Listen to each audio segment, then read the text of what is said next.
Olá a todos os colegas e professores do curso de Licenciatura em História.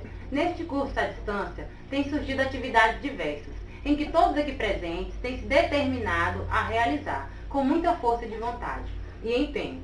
Com o auxílio dos tutores, temos vencido cada etapa. Na disciplina de Diversidade, Cidadania e Direitos, não tem sido diferente, com mais esta nova proposta de produzir um vídeo para a conclusão desta nota. Então, vamos lá. Então, vamos iniciar com o tópico 1. Como surgiu a diversidade étnica no Brasil? Em meados de 1500, com a chegada dos portugueses às costas brasileiras, encontraram os índios, que eram, naquele instante, pacíficos. Porém, os portugueses decidiram catequizá-los, e foi então que os índios mostraram a outra face, que não era nada pacífica, e demonstraram que lutariam com flechas e com tudo que tivesse ao seu alcance. Infelizmente, muitos índios foram mortos. Na chegada dos portugueses a essa terra, havia cerca de 4 milhões de índios, mas após 100 anos de colonização, só havia cerca de 2 milhões de índios. Por que tantos índios morreram? A Igreja Católica admitiu que o índio fosse catequizado e não forçado a trabalhar.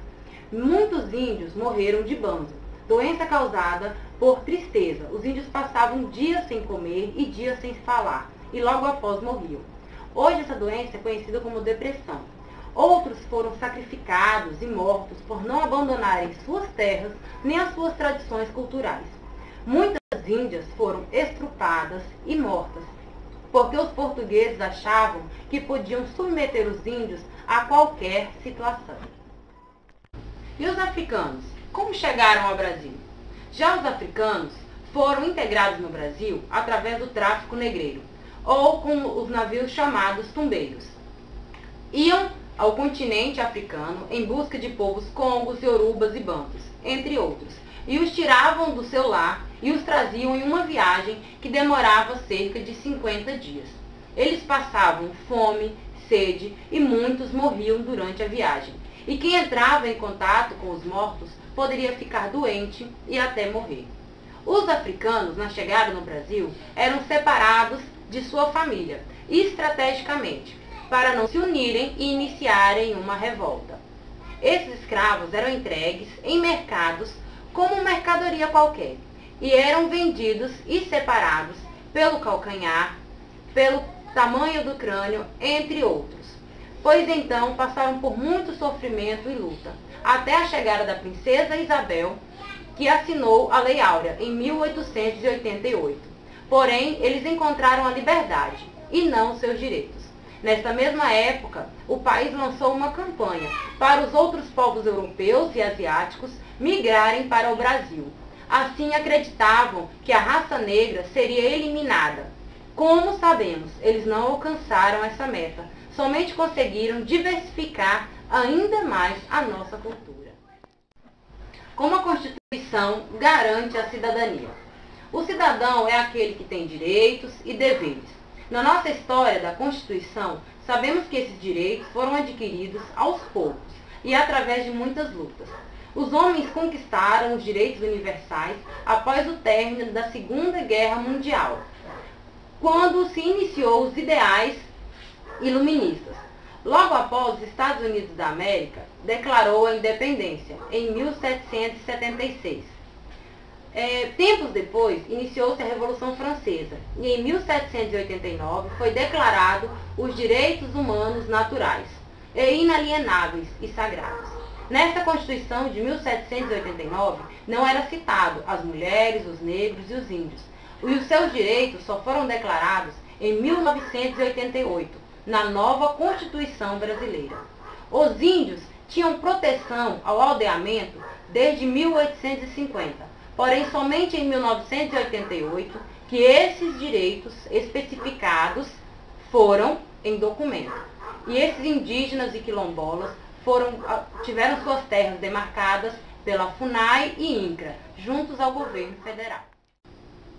Olá, então vamos falar agora um pouquinho sobre os direitos das mulheres.